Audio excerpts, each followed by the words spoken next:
Hello, this is Jerry Spinelli with the University of California Cooperative Extension. Today I want to talk about this thing. Some of you know it, some of you hate it, some of you have never seen it. This is a thing called tensiometer. Basically, it's a tube of acrylic plastic with a vacuum gauge, and we'll see what that means in a minute. And you just fill it with water, and there is a porous cap. It's ceramic, and it means that it has little holes. It's kind of a spongy thing. It's hard, but it's a spongy thing. And that will interface with the soil. The soil is dry, it will draw water from here, and so it will create a vacuum inside the pipe, and the gauge will measure it. If its soil is wetter, it doesn't suck as much. It always sucks, right? And unless it's completely saturated, the soil always sucks some, and that suction is measured by the gauge. So the more vacuum the gauge measures, the drier the soil is. Now, this is going to sound a little funny, but I'm going to demonstrate how this gauge works. And if you, like me, learn experientially, you can read a million times on a book, you can read that it's a vacuum gauge measures vacuum, but unless and until you have experienced it yourself with your senses, you won't really trust it, you won't really learn it. So when I used to deploy these in the field, and sometimes the gauge failed, so the way I convinced myself, the way I tested whether the gauge worked or not, was just by sticking this thing in my mouth and sucking on it.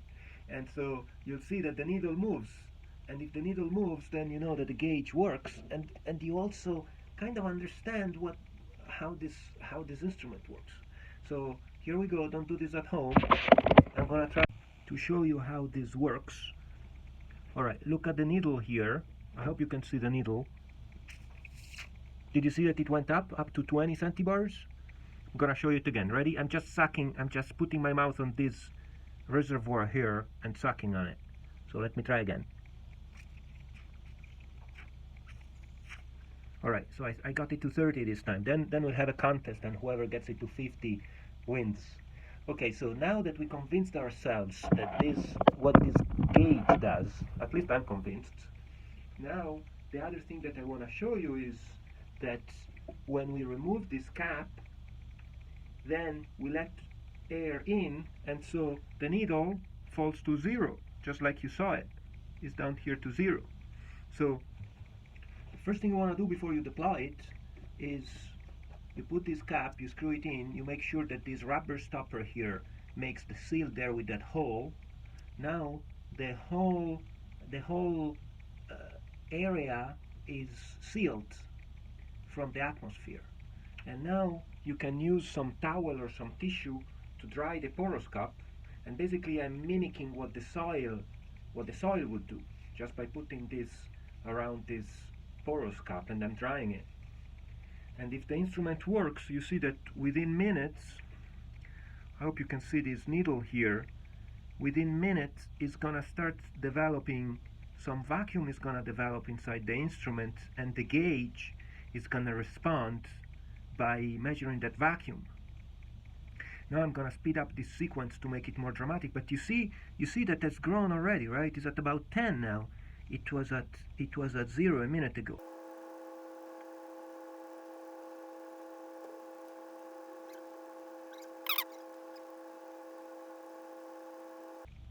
Okay, so now the needle went up to 20, right? So now we're convinced that this thing works, that is correctly measuring how dry, in this case, this tissue is, right? But if you leave it there, just sitting there, of course vertically, and the air is so dry that it will dry it out, and it will go up to 50 or 60, right?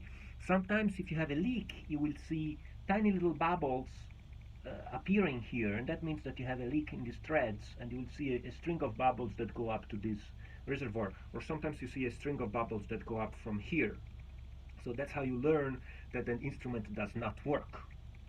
And now you would be ready. Now you convinced yourself that this instrument works, right? That the gauge measures the vacuum, and that the instrument actually develops some vacuum inside, and the gauge measures it. And so now you would be ready to stick it in the soil. But before we do that, I want to show you what happens to this tension, that now it's up to 24, while I was talking, it went up by another 4 centibars. I want to show you what happens if I remove the cap again. If I remove the cap again, you will see the needle that falls back to 0, right? So let me show you and then I'll comment on it. I'm gonna do it very slowly because you can damage the, you see that it's already falling down? Boom, to 0. Now that I let air inside that that area where it has vacuum. So now I close it again and see if it will develop vacuum again. And I used to do this when I would go to the field and maintain these things to convince myself that they were really working. I go there and the needle says 30. So is it stuck there? Is it really working? So I would go there and undo the cap, and as I remove it, the needle falls down to 30. It falls down to 0, from 30 to 0. And then, so now I convinced myself that was actually measuring a vacuum of 30. Then I would put the cap there again and I stare at it for 5 minutes and I see that it goes down to 30. Now I know, right? Now I'm really convinced that this thing is measuring what it's supposed to measure. And the tricky thing is that if you go to the field and it says 0, it could be for 2 reasons. Either the soil is completely wet and you just irrigate it, and so the soil is so wet that there is no tension in the soil. So the soil needs to be saturated to be 0. The other reason can be that the soil dried so much that the needle grew to the very end. It got to 100, and then at that point it cannot measure anymore. There is so much vacuum inside, and at a certain point something yielded, either the seal here or the rubber stop, and let air in, and at that point you lose the vacuum.